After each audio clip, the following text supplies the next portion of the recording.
Today, we're going to focus on some Chromebook basics, and this should be a brief guide to help you begin using your Chromebook. So a Chromebook is like any kind of device that accesses the internet. You can find websites, check your email, watch videos. A special thing about a Chromebook is that it runs web apps instead of software programs. So it uses apps like a phone would.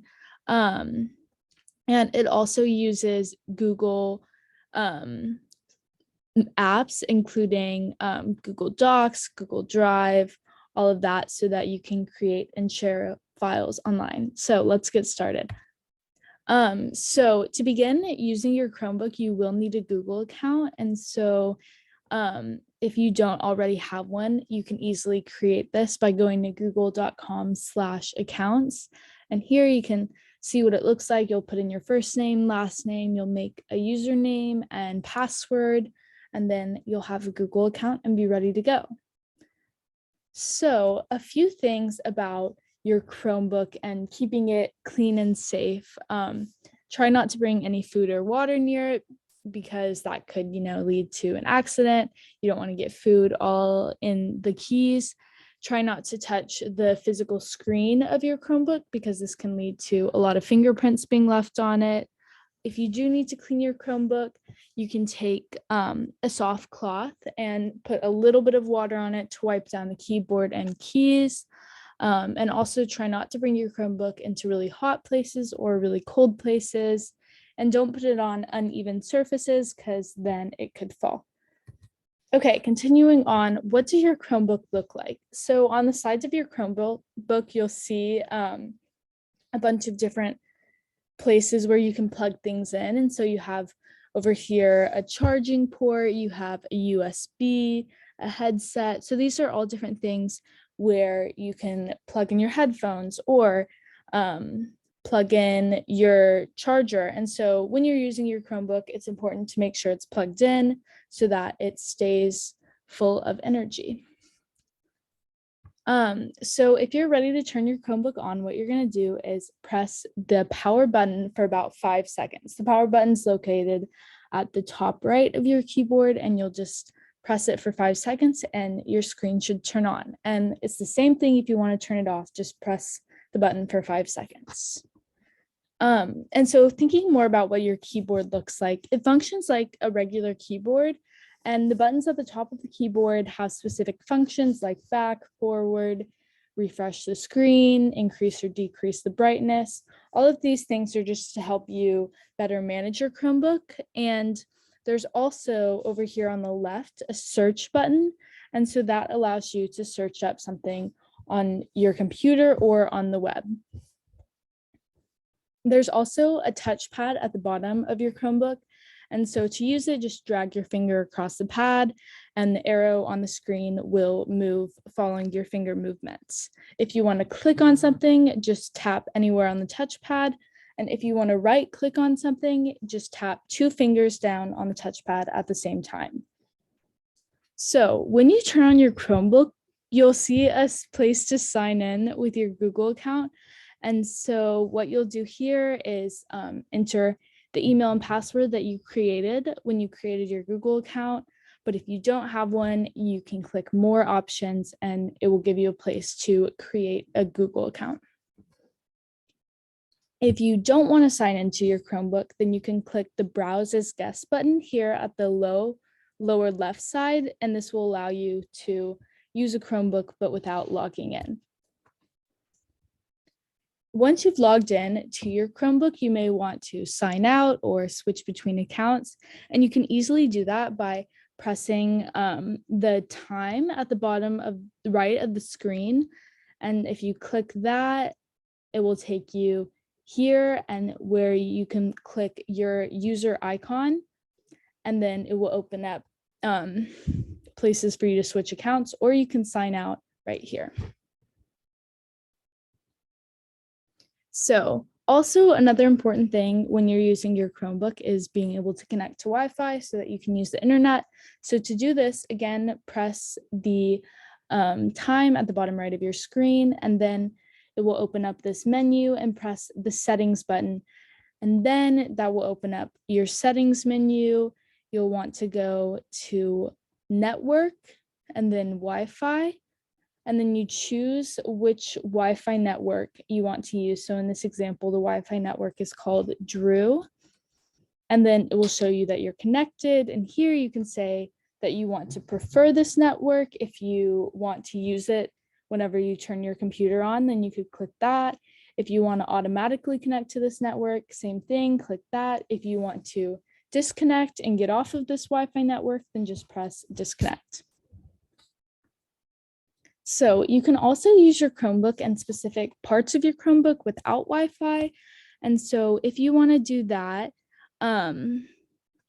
you'll have to look at which apps you have that are offline apps. And so you can easily search that here in Chromebook Help, and you could use Google Calendar offline, movies, music, etc. So to use these apps offline, you have to first check offline when you're connected to the internet. And in the case of Gmail, you have to download a separate Gmail offline app. So for the different apps, there are different ways that you can use them offline, and you may have to look into that a little bit specifically.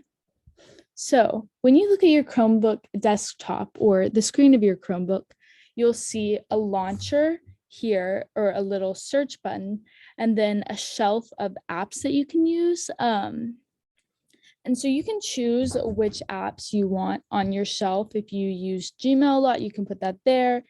Or if you use YouTube a lot, you can put that there. And so if you want to access your apps, you can just click the launcher at the bottom of the screen, and then it will open up a list of apps, and then you can click the one that you want to go to.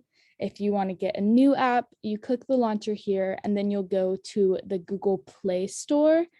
Once you click that, it will take you to the App Store for Google Play. And so what you can do is search up different apps that you might want. That could be news, games, anything, and install them to your computer. So you might also want to add a certain app to that shelf we were talking about at the bottom of your screen. And so if you want to do that, come here to where your apps are, and then you'll want to right click the app, and then it will open up this menu, and then you can click pin to shelf, and it will put it at the bottom shelf at the bottom of your screen. If you want to get rid of an app that's at the bottom of your screen, you do the same thing. You right click it, and then it will open up this menu, and then where this says pin to shelf, it will say unpin from shelf, and you can do the same thing. So this is just a list of common apps that you might want to use in your everyday life. We have videos in this program about how to use specific apps here, like docs, sheets, and slides.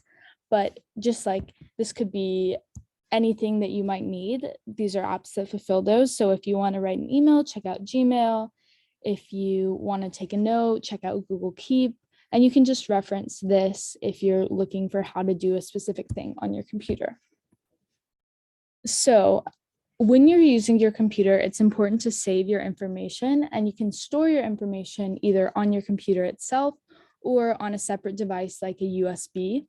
And so if you want to use a USB, you take your USB, which is a device like this that has a certain amount of space on it, and you plug it into the USB port. Once you do that, your Chromebook should recognize that a device has been plugged in, and it will say that a device was detected like it does right here, and then you can open up files and save things that way. Additionally, if you would rather save it to your computer, you can also do that. So if you want to do that, you take whatever document or photo that you're looking at, and you press Control and S at the same time. So you hold Control and S at the same time. Then it's going to open up this page for you to save that document. And so when you're doing that, you can choose over here on the left where you want to save it, whether that be to your Google Drive account or to your computer. And you can also write a name for it here at the bottom, and that can help you remember what it is better. And then once you're ready to save it, you just click save, and you should be good to go. So when you're running into issues with your Chromebook, one of the best things to do is to restart it. So restarting your Chromebook is like resetting it and kind of allowing it to refresh and get sorted out again. If you want to do this, make sure that you've saved any like important things that you've been working on, because they may not get saved unless you save them first. So once you've done that, press the time button here at the bottom of the screen and it will open up this menu, and then press the power button at the top of this little menu. Then on your computer, you'll want to hold down the refresh key right here, this little circle arrow, and the power key at the same time. And so after that, your Chromebook should reset itself, which usually takes a few moments. If you're experiencing other difficulties with your Chromebook, you can also look at the Chromebook help, which is available if you just search it up on your Chromebook. And that's all we have for today with Chromebook Basics. But if you're looking for additional resources, you can check out the Chromebook Simulator. If you just search that in Google, it should come up, or look up Chromebook Basics, which is a YouTube guide provided by Google.